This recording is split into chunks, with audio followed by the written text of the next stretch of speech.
من يهده الله فلا مضل له ومن يضلل فلا هادي له وأشهد أن لا إله إلا الله وحده لا شريك له وأشهد أن محمدا عبده ورسوله. أما بعد، قال الله تعالى في موازين آخر: فخلف من بعدهم خلف أضاعوا الصلاة واتبعوا الشهوات فسوف يلقون غيا. كما ورد السورة المریم.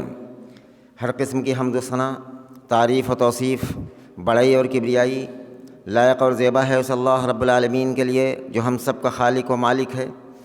درود و سلام کے بیش بہا نذرانے اس ذات مقدسہ مطہرہ پر جو ہم سب کے بیچ رشد و ہدایت بنا کر کے بھیجے گئے، جن کا نام نامی اسم گرامی احمد مجتبیٰ محمد مصطفیٰ صلی اللہ علیہ وسلم۔ میرے بھائیوں اور بزرگوں، خطبہ مسنون کے بعد قرآن مجید کی ایک چھوٹی سی آیت کریمہ میں نے تلاوت کی ہے۔ اللہ کرے کہ اس کا مفہوم اور مقصد ہم سب کے دل و دماغ میں اتر جائے اور ہم سب کی زندگیوں میں رچ بس جائے۔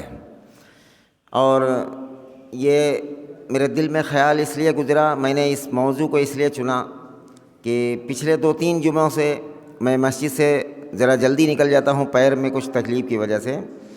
بہرحال اللہ نے وہ تکلیف ختم کر دی، لیکن میں نے دیکھا کچھ غلطیوں کو، ان غلطیوں کو آپ حضرات کے سامنے رکھنے کی کوشش کر رہا ہوں۔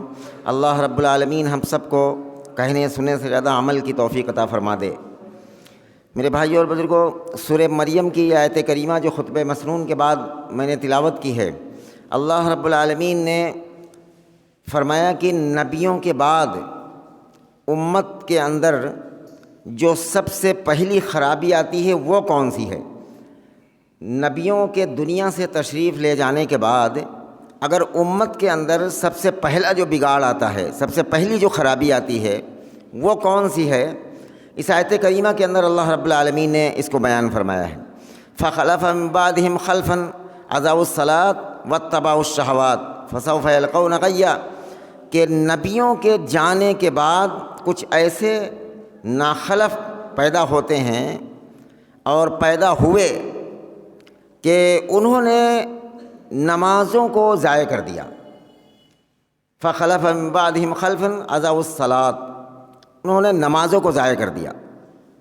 واتبعوا الشہوات، اور اپنی خواہشوں کے پیچھے چلنا شروع کر دیا۔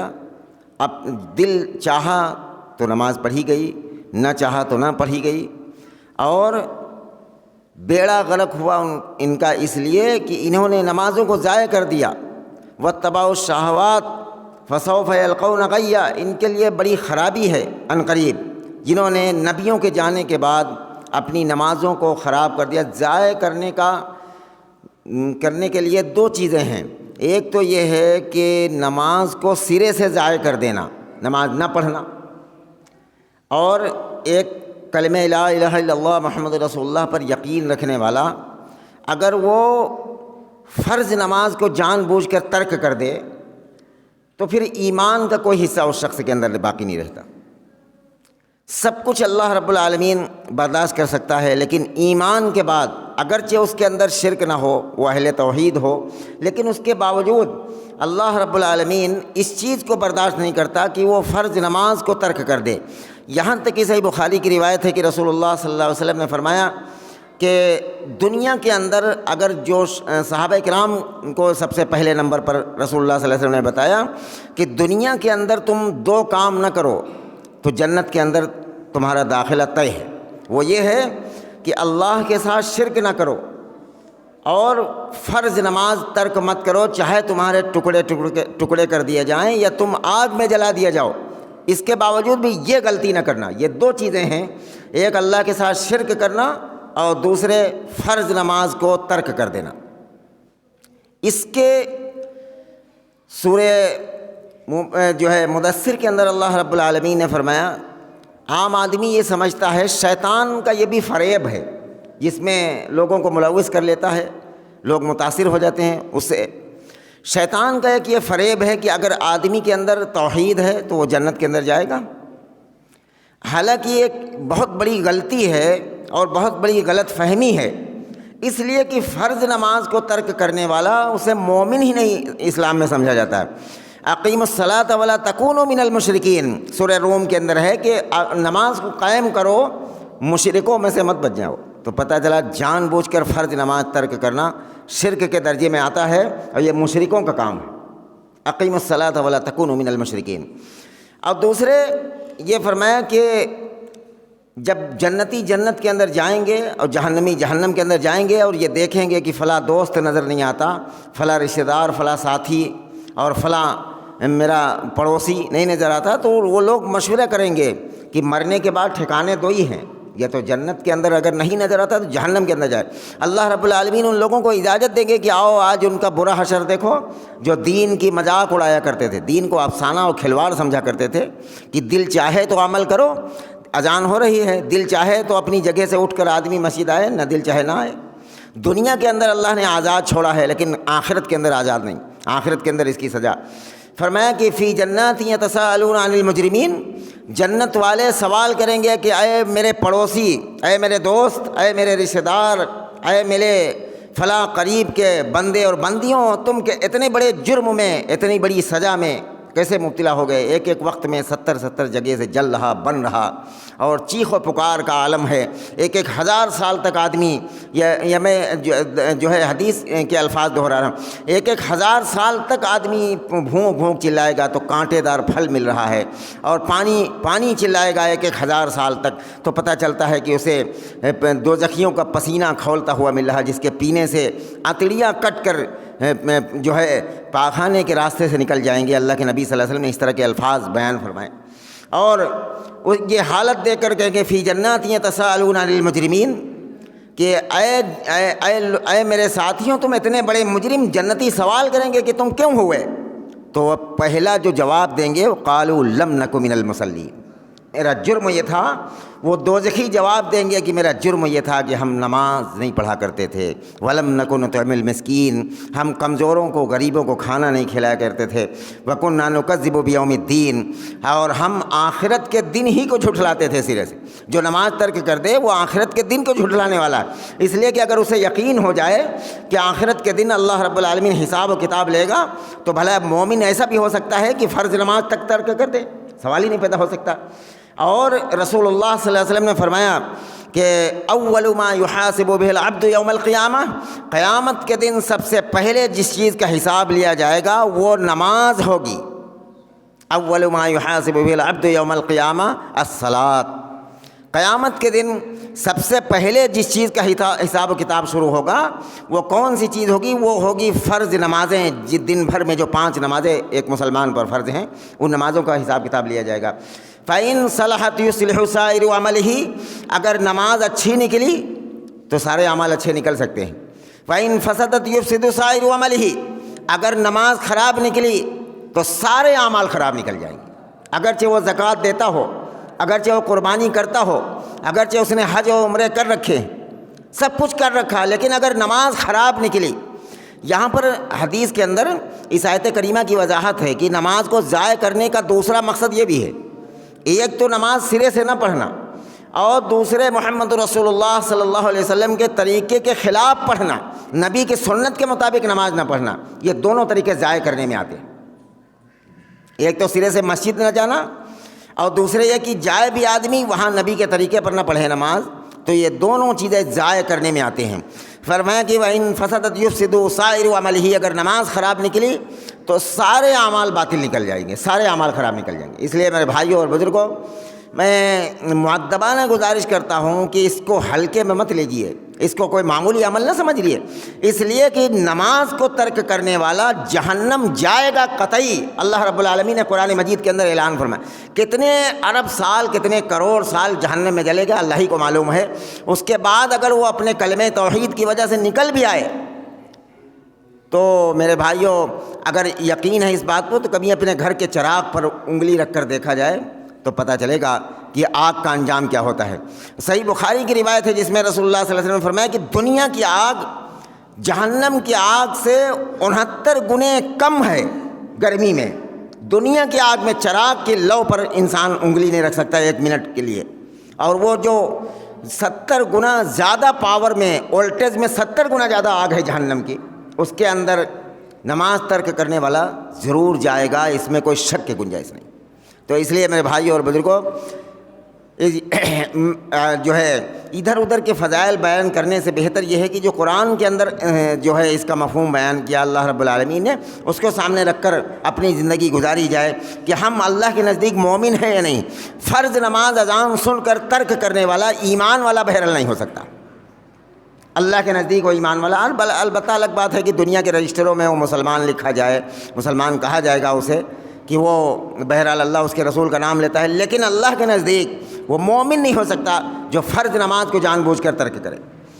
اور فرمایا اب اس میں نماز آدمی قائم بھی کرتا ہے، کچھ غلطیاں بھی کرتا ہے، ان غلطیوں کا مختصر طور پر میں ذکر کرنے کی کوشش کر رہا ہوں۔ نمبر 1 پر سب سے پہلی غلطی یہ ہے کہ آدمی لباس میں غلطی کرتا ہے۔ جب ذرا غور سے سنیں تاکہ یہ پتہ چل جائے کہ ہر آدمی دوسرے کی طرف نہ دیکھے، ہر آدمی اپنے گریبان میں جھانکے کہ کہیں یہ کمی میرے اندر تو نہیں ہے۔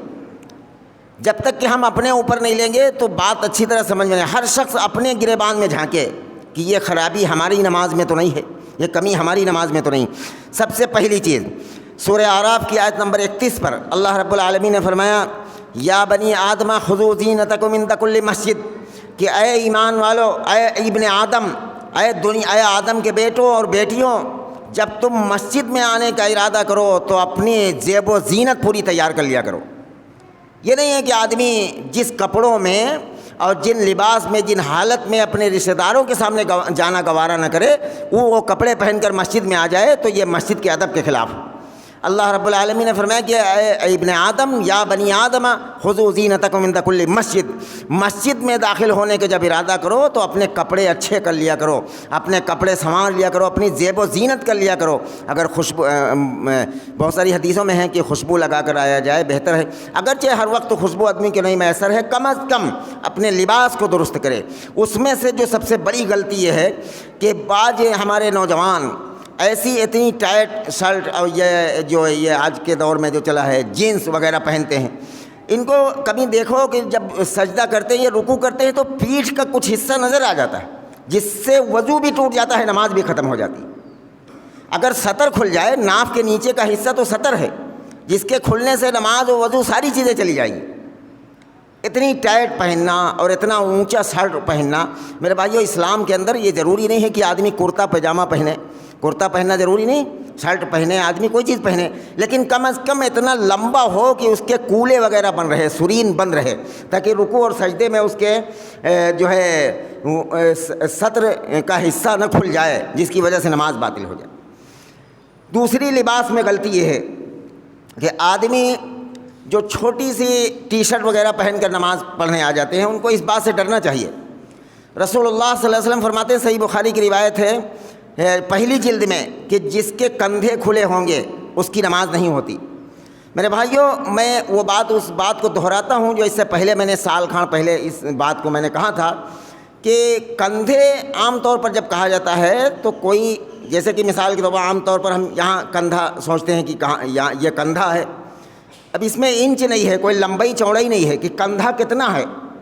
بھائی کندھا ہم یہاں تک سوچتے ہیں، ہو سکتا ہے یہاں تک ہو سکتا ہے یہاں۔ احتیاط اسی میں ہے کہ کم از کم کوہنی تک وہ کپڑا ضرور ہونا چاہیے، اس سے کم پر نماز نہ پڑھنا چاہیے۔ احتیاط اسی میں ہے۔ رسک کیوں لیا جا رہا ہے؟ یہ رسک کی بات ہے۔ بھائی مان لیجیے اگر آپ محسوس کرتے ہیں کہ ہمارے کندھے بند ہیں اتنی ٹی شرٹ میں، لیکن منشأ رسول اللہ یہ کندھا اگر اس سے اور 2 انچ نیچے تک ہو تو نماز تو پتہ چلا قیامت کے دن ساری نمازیں جائے ہو۔ تو اس لیے رسک نہیں لینا چاہیے، ہمیشہ احتیاط کا پہلو اپنانا چاہیے۔ کم از کم آدمی کا کپڑا اس کوہنی تک ضرور ہو، اس سے کم پر نماز پڑھنا صحیح نہیں ہے، اس سے بچنا چاہیے، ورنہ خطرے کے نشان پر ہے آدمی۔ پتہ نہیں اللہ جانے کیا معاملہ ہو۔ اگر رسول اللہ صلی اللہ علیہ وسلم کی مراد کندھے سے ہم 3 انچ کندھا لے رہے ہیں، ہو سکتا ہے رسول اللہ صلی اللہ علیہ وسلم کی مراد 5-6 انچ کندھا ہو۔ اگر وہ کھول کر نماز، رسول اللہ صلی اللہ علیہ وسلم نے فرمایا کہ جس کے کندھے کھلے ہیں اس کی نماز نہیں ہوتی۔ دوسری چیز یہ ہے کہ جو آدمی کا، مرد کا ٹخنا ہوتا ہے، جو پیر کے اوپر کی ہڈی ہوتی ہے، تو رسول اللہ صلی اللہ علیہ وسلم فرماتے ہیں، صحیح مسلم کی حدیث نمبر 710 ہے، جس میں رسول اللہ صلی اللہ علیہ وسلم نے فرمایا کہ جس کا ٹخنا بند ہے، جس مرد کا، چاہے وہ تہبند سے بند ہو، چاہے وہ جینس سے بند ہو، چاہے وہ پینٹ سے بند ہو، اگر ٹخنا بند ہے تو اس مرد کی نماز نہیں ہوتی۔ یہاں تک کہ ایک صحابی کو، مسلم شریف کے اسی صفحے پر وہ روایت موجود ہے کہ ایک صحابی کو رسول اللہ صلی اللہ علیہ وسلم نے دیکھا کہ وہ اپنی لنگی اتنی لمبی باندھے ہوئے ہے کہ اس کے ٹخنے وغیرہ بند ہیں، تو آپ صلی اللہ علیہ وسلم نے اسے کہا کہ جاؤ دوبارہ وضو کر کے آؤ۔ یہ صحیح مسلم کی روایت ہے، کہانی قصہ نہیں۔ کہا دوبارہ وضو کر کے آؤ، وہ وضو کر کے پھر دوبارہ لمبی لنگی باندھ کر آتا ہے، تو رسول اللہ صلی اللہ علیہ وسلم دیکھتے ہیں اور پھر اسے وہی حکم دیتے ہیں کہ جاؤ تم دوبارہ وضو کر کے آؤ تب نماز پڑھو۔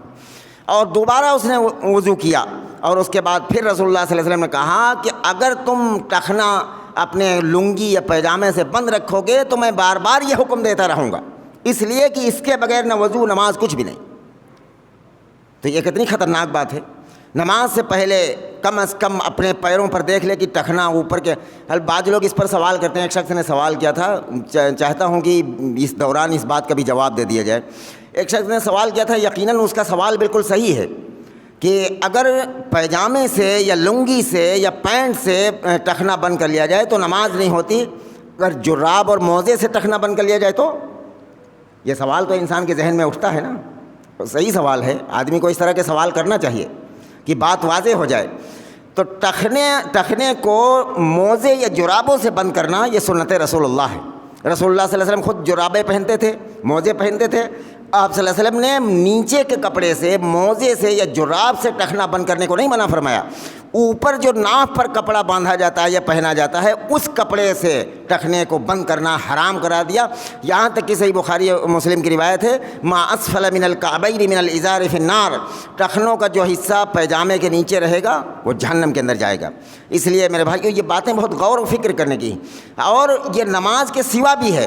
ایک مسلمان کو یہ جائز ہی نہیں کہ وہ ٹخنے کے نیچے پیجامہ پہنے۔ ایک صحابی نماز کے سوا جا رہے تھے تو رسول اللہ صلی اللہ علیہ وسلم نے انہیں دیکھا، یہ بھی مسلم شریف کی روایت ہے، کہا کہ ارے لنگی، ان کی لنگی ٹخنے کے نیچے جا رہی تھی، تو فرمایا لنگی، تو اس صحابی بیچارے سیدھے سادے تھے، انہوں نے سوچا کہ شاید رسول اللہ صلی اللہ علیہ وسلم اس لیے کہہ رہے تھے کہ لنگی گندی ہو جائے گی، تو انہوں نے اس کو اونچا نہیں کیا، اور جب تیبارہ رسول اللہ صلی اللہ علیہ وسلم نے فرمایا تو کہا کہ اللہ کی مار ہو تم پر، اپنی لنگی اونچی کر۔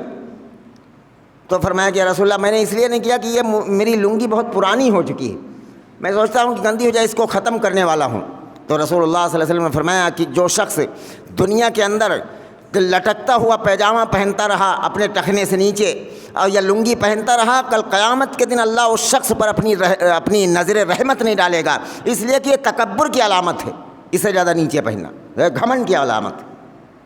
تو یہ ہوا لباس کی غلطی۔ جماعت کی نماز جب کھڑی ہو جائے تو رسول اللہ صلی اللہ علیہ وسلم کی حدیث صحیح مسلم کے اندر موجود ہے کہ اور بخاری کے اندر بھی ہے کہ رسول اللہ صلی اللہ علیہ وسلم فرمایا کہ جب جماعت کی نماز کھڑی ہو جائے تو اس وقت کوئی نماز آدمی نہیں پڑھ سکتا ہے جب سوائے فرض نماز کے۔ جو لوگ جماعت کی نماز کھڑی ہے، چاہے وہ فجر کی نماز ہو یا چاہے کوئی اور نماز ہو، جو لوگ سنت پیچھے پڑھ رہے ہیں، نہایت درجہ یہ غلطی ہے، اس سے فرض نماز کو ضائع کرنے میں شمار ہوتا ہے۔ حد درجہ یہ غلطی ہے کہ جب مؤذن اقامت کہنا شروع کر دے اور قد قامت الصلاۃ پر پہنچ جائے، اس وقت اگر کوئی نماز پڑھ بھی رہا ہے آدمی تو اپنی نیت کو توڑ دے، بالکل اپنی نماز توڑ دے۔ وہ کوئی نماز نہیں پڑھی جا سکتی ہے جب تک کہ امام سلام نہ پھیر دے اس مسجد کے اندر۔ تو یہ بہت بڑی غلطی ہے کہ آدمی کو دیکھا جاتا ہے کہ جماعت کی نماز، سنت کی نیت باندھ دیتا ہے آدمی اور نماز پڑھ رہا ہوتا ہے، ادھر مؤذن اقامت کہہ رہا تھا، حی علی الصلاۃ بھی کہہ دیتا ہے، حی علی الفلاح بھی کہہ دیتا ہے، قد قامت الصلاۃ بھی کہہ دیتا ہے، وہ نماز اپنی جاری رکھے ہوئے۔ نماز اس طریقے سے نہیں ہوتی۔ قد قامت الصلاۃ تک بس گنجائش ہے کہ جب تک مؤذن قد قامت الصلاۃ نہ کہے، اتنی دیر میں اگر آپ سلام پھیر سکتے ہیں، نماز مکمل کر سکتے ہیں تو کر لیں، ورنہ اپنی نماز کو توڑ دیں اور اس میں جا کر جماعت کی نماز میں شامل ہو جائے۔ بعد میں جو بھی رہ گئی ہے وہ نفل نماز ہو، جو بھی نماز ہو اس کو پوری کر سکتے ہیں۔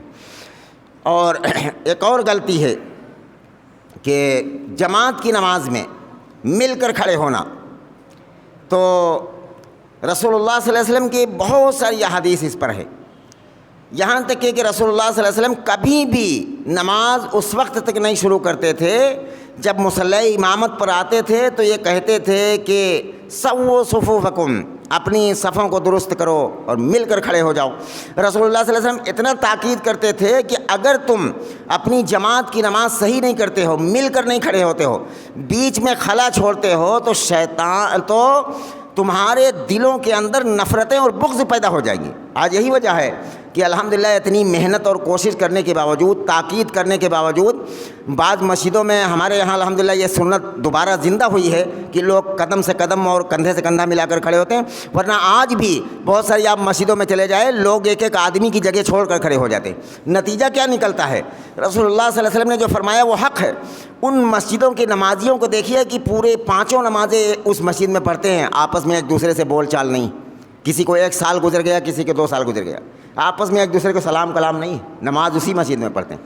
اسی لیے یہ حالات آئے ہیں کہ رسول اللہ صلی اللہ علیہ وسلم فرمایا کہ جماعت کی نماز میں اگر کوئی آگے پیچھے ہوا اور اگر کوئی خلا بیچ میں چھوڑی جاتی ہے تو اس سے دلوں کے اندر نفاق پیدا ہو جاتا ہے، تمہارے دلوں کو سخت کر دیا جاتا ہے، نفاق پیدا کر دیا جاتا ہے، تم آپس میں جھگڑ پڑتے۔ آپس میں کیا ہو رہا ہے؟ جماعت کی نماز سنت کے مطابق نہیں کھڑی ہوئی۔ جن مسجدوں میں دیکھو، ان مسجدوں میں سالوں گزر جاتا ہے اور ایک دوسرے کے ساتھ نماز پڑھتے رہتے ہیں، پھر بھی ایک دوسرے سے سلام کلام نہیں۔ حالات ایسے ہیں کہ نہیں دنیا کے اندر؟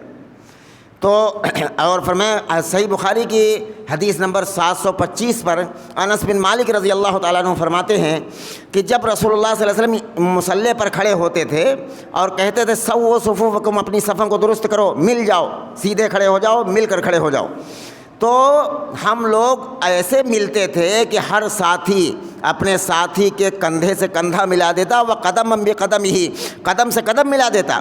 آج بعض لوگ بیچارے نہیں جان رہے ہوتے، ان کے قدم سے قدم، پاؤں سے پاؤں جب ملا تو اپنا پیر کھسکا لیتے، وہ سمجھتے ہیں کوئی یہ جرم، حالانکہ یہ ہم سب کے آقا جناب محمد رسول اللہ صلی اللہ علیہ وسلم کی تعلیمات ہے کہ جماعت کی نماز یہی کہی جائے گی کہ بیچ میں ذرا بھی خلا نہ ہو، کانہم بنیان مرصوص، سیسا پلائی ہوئی دیوار کی طرح کھڑے ہو جاؤ، کوئی بیچ میں ذرا بھی سراغ نہ رہے۔ یہاں تک کہ رسول اللہ صلی اللہ علیہ وسلم جب فرشتوں کی صفوں کا ذکر کیا کہ اللہ کے سامنے فرشتے سب ایسی بناتے ہیں کہ جو ہے گھٹنے سے گھٹنا ملا دیتے ہیں، ٹخنے سے ٹخنا ملا دیتے ہیں، قدم سے قدم ملا دیتے ہیں، اگر ان کی صفوں سے اگر کوئی چھوٹی چیز بھی داخل ہونا چاہے تو ہرگز نہیں ہو سکتی۔ صحابہ کرام کے کپڑے کندھے کے گھس جاتے تھے، اتنا مل مل کر کھڑے ہوتے تھے۔ آج اتنی بگاڑ آ چکی ہے کہ آپ مسجدوں میں چلے جاؤ اور مسجد کے امام صاحب ٹوکتے بھی نہیں ہیں۔ مسجد کے امام پتہ چلا عالم ہیں، انہیں مولانا کہا جا رہا ہے، لیکن کبھی ٹوکتے نہیں ہیں کہ بھائی اتنی جگہ چھوڑ کر کیوں کھڑے ہوتے ہو۔ رسول اللہ صلی اللہ علیہ وسلم کا طریقہ یہ ہے کہ ہر شخص جماعت کی نماز میں اس طرح کھڑے ہو کہ کندھے سے کندھا ملا دے اور قدم سے قدم ملا دے۔ آپ اپنے موبائل پر اگر اس کو سرچ کریں اس حدیث کو، صحیح بخاری کی حدیث نمبر 725 ہے، ابھی نکل کر آئے گی کہ اس میں رسول اللہ صلی اللہ علیہ وسلم کا طریقہ ہے کہ ہر ساتھی اپنے کندھے سے کندھا ملا دے اور اپنے قدم سے قدم ملا دے۔ یہ جماعت کی نماز کا طریقہ ہے۔ اگر اس کے خلاف کوئی کرتا ہے تو وہ سخت خطا پر ہے، سخت اس کی خطا ہے۔ اور ایک اور بڑی خطا ہے کہ بعض لوگ اتنی جلدی میں ہوتے ہیں کہ امام سے سبقت لے جاتے ہیں، امام سے آگے پیچھے جو ہے آگے کبھی کبھی اپنا سر جھکا دیتے ہیں رکوع میں یا سجدے میں، اپنا سر امام سے پہلے رکھ دیتے۔ تو رسول اللہ صلی اللہ علیہ وسلم کو اتنی بری یہ حرکت لگی کہ آپ صلی اللہ علیہ وسلم نے ایسے لفظوں میں کہا کہ جو شخص امام سے پہلے اپنے سر کو اٹھاتا ہے رکوع سے تو کیا اس بات سے نہیں ڈرتا کہ اللہ اس کے سر کو گدھے کا سر بنا دے؟ رسول اللہ صلی اللہ علیہ وسلم نے ایک طرح کی بد دعا دی۔ کوئی حرکت نماز میں امام سے پہلے نہ ہو پائے جب تک کہ امام اللہ اکبر کہہ کے سجدے میں چلا نہ جائے۔ انس بن مالک رضی اللہ تعالیٰ عنہ کا یہ بھی بیان ہے کہ ہم لوگ اس وقت اس رکوع کے لیے جھکتے تھے جب رسول اللہ صلی اللہ علیہ وسلم اللہ اکبر کہہ کے سجدے میں پہنچنے کے قریب ہوتے، اس وقت ہم لوگ جو ہے سجدہ کرنے کا ارادہ کرتے۔ ہر کام امام کے پیچھے کرنا، اگر آگے کوئی حرکت بھی ہوتی ہے تو نماز باطل ہو جاتی ہے، نماز نہیں ہوتی۔ کوئی کام بھی، چاہے وہ سلام پھیرنا ہو، امام سلام پھیر لے اس کے بعد آپ سلام پھیرے، اور اسی طرح کم از کم ایک طرف تو سلام پھیر لے امام، اس سے پہلے اگر کوئی گردن گھماتا ہے تو سمجھ لیجئے کہ اس کی نماز تو فاسد ہو جاتی ہے۔ امام ایک طرف کم از کم سلام پھیر کر سانس لے، جب دوسری طرف پھیرنے چلے تب آپ پہلی طرف سلام پھیریں۔ یہ رسول اللہ صلی اللہ علیہ وسلم کا طریقہ ہے۔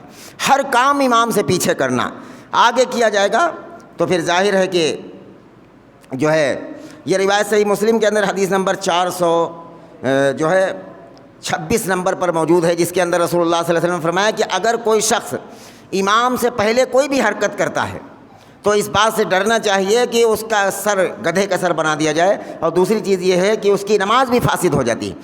ہر عمل اتنی جلدی میں آدمی ہوتا ہے کہ امام سمع اللہ لمن حمیدہ کہہ کر کھڑا ہوتا ہے اور پتہ چلتا ہے کہ ابھی وہ دعا پڑھ رہا ہے. اب دعا اللہ اکبر ایسا جو ہے علم والوں کو غلطی کی وجہ سے ہوا ہے کہ عوام وہ دعائیں نہیں جانتی کون سی پڑھی جاتی. اور یہ بازاروں میں بکنے والی کتابوں میں ان دعائیں ملتی نہیں. آپ بازار سے دکان سے کوئی کتاب خرید لیں, وہ نماز کی کوئی کتاب ہو, آئین نماز ہو, جو بھی نماز ہو, سچی نماز ہو, نہ جانے کون کون نام سے لوگوں نے نکالا ہے, یہ سب فاسد و باطل کتابیں ہیں. اس کے اندر نبی صلی اللہ علیہ وسلم کا طریقہ نہیں. نبی صلی اللہ علیہ وسلم کے طریقے والی نماز, سنت کے مطابق نماز پڑھنے کے لیے آپ کو حدیث کی کتابیں چاہے اپنے موبائل پر لوڈ کر کے نکالنا ہوگا یا پھر آپ کتاب منگوا کر پڑھیں, تب اسے صحیح پتہ چلے گا. رسول اللہ صلی اللہ علیہ وسلم کے زمانے میں رافع بن عرفہ رضی اللہ تعالیٰ عنہ, جب آپ صلی اللہ علیہ وسلم نے کہا سمع اللہ لمن حمیدہ, تو صحابی نے کہا کہ ربنا ولک الحمد حمدا کثیرا طیبا مبارکا فی. اتنے الفاظ کہے آپ صلی اللہ علیہ وسلم نے. جب سلام پھیرا تو کہا یہ کس شخص نے یہ کلمات کہے تھے؟ تو صحابی ڈرے کہ شاید مجھ سے کچھ غلط ہوا ہے. تو کہا کہ جو تم نے کلمات دہرائے ہیں, میں نے 30 سے زیادہ فرشتوں کو دیکھا ہے اس کے ثواب کو لکھنے کے لیے دوڑتے ہوئے. 30 سے زیادہ فرشتوں. اب اتنی اہم دعا, اب کم از کم آدمی اگر چھوٹی والی دعا پڑھ لے, ربنا لک الحمد یا ربنا ولک الحمد, حدیث میں یہ ساری چیزیں ہیں, ربنا لک الحمد بھی ہے, ربنا ولک الحمد بھی ہے, ربنا ولک الحمد حمدا کثیرا طیبا مبارکا فی, یہ بڑی دعا, اس کے زیادہ فضائل ہیں. تو میں کم از کم آدمی جب نماز پڑھنے آتا ہے تو کم سے کم بڑی دعا پڑھے تاکہ اسے زیادہ اجر ملے. نہ کم از کم اتنا تو ضرور کہنا پڑے گا, سمع اللہ لمن حمیدہ, ربنا ولک الحمد یا ربنا لک الحمد, دونوں چیزیں حدیث کی کتاب ہیں. کوئی ربنا لک الحمد بھی کہتا ہے تو بھی سنت کے مطابق ہے, ربنا ولک الحمد کہتا ہے تو بھی رسول اللہ صلی اللہ علیہ وسلم سے ثابت ہے, اس میں کوئی حرج کی بات نہیں, جو چاہے. لیکن اگر بڑی دعا پڑھتا ہے تو اس کے رسول اللہ صلی اللہ علیہ وسلم فرمایا کہ میں نے 30 سے زیادہ فرشتوں کو دیکھا ہے اس کو اجر و ثواب کو لکھنے کے لیے دوڑتے ہوئے. رسول اللہ صلی اللہ علیہ وسلم کی مہر لگ گئی, یہ نبی کا حکم ثابت ہو گیا.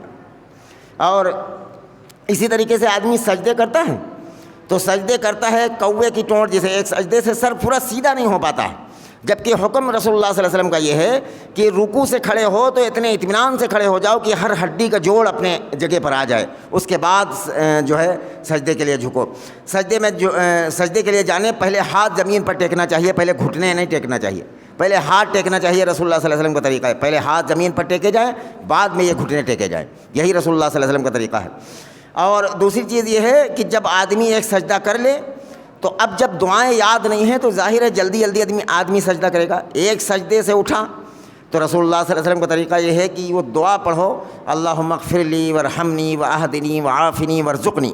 اتنا پڑھنے کے بعد آپ دوسرا سجدہ کر سکتے ہیں. یہ دوسری روایت میں ہے کہ رب اغفر لی رب اغفر لی, کم از کم اتنا پڑھا جائے. اس سے کم پر اگر دوسرا سجدہ آدمی کرتا ہے تو اس کی نماز سنت کے مطابق نہیں. تو ان چیزوں کو سیکھنا چاہیے کہ نہیں سیکھنا چاہیے؟ میں نے کہا نا شروع میں کہ ایک تو مسلمان سرے سے نماز کو ترک کر دیتا ہے. نماز کو, وہ جو آیت کریمہ سورہ مریم کی میں نے پڑھی تھی کہ جو ہے فخلف من بعدہم خلف اضاعوا الصلاۃ واتبعوا الشہوات فسوف یلقون غیا, کہ نبی کے دنیا سے جانے کے بعد کچھ ایسے ناخلف پیدا ہوں گے اس زمین پر کہ وہ نماز کو ضائع کر دیں گے. اور اس سے پہلے نبیوں کے جانے کے بعد بھی ایسے لوگ پیدا ہوئے جنہوں نے نماز کو ضائع کیا اور وہ تباہ الشہوات, اپنی خواہشات کے پیچھے چل پڑے. دل چاہا تو نماز پڑھی, نہ دل چاہا تو نہ پڑھی. میرے بھائیو, نماز کی پابندی اختیار کرو. اور دوسری چیز یہ ہے کہ نماز کو رسول اللہ صلی اللہ علیہ وسلم کے طریقے کے مطابق اگر نہیں پڑھا جائے گا تو اس نماز کا کوئی مطلب نہیں ہے. رسول اللہ صلی اللہ علیہ وسلم نے 3 بار ان صحابی کو لوٹایا, وقت ختم ہو چکا ہے ورنہ حدیث آپ کے سامنے رکھتا. 3 بار لوٹا رہا تھا کہ جاؤ نماز پڑھو, تم نے نماز نہیں پڑھی. ارجع فصلی فانک لم تصلی, جاؤ نماز پڑھو, تم نے نماز نہیں. حالانکہ وہ نماز پڑھ رہا تھا. نماز پڑھنے کے باوجود رسول اللہ صلی اللہ علیہ وسلم نے کہا کہ تم نے نماز نہیں پڑھی ہے, اس لیے کہ اگر نماز نبی کے طریقے پر نہ ہو تو نہ پڑھنے کے مترادف. گویا اس نے وقت برباد کیا, نماز نہیں پڑھی اس نے. 3 بار لوٹا رہا, بخاری کی روایت ہے, اس کو کوئی رد نہیں کر سکتا.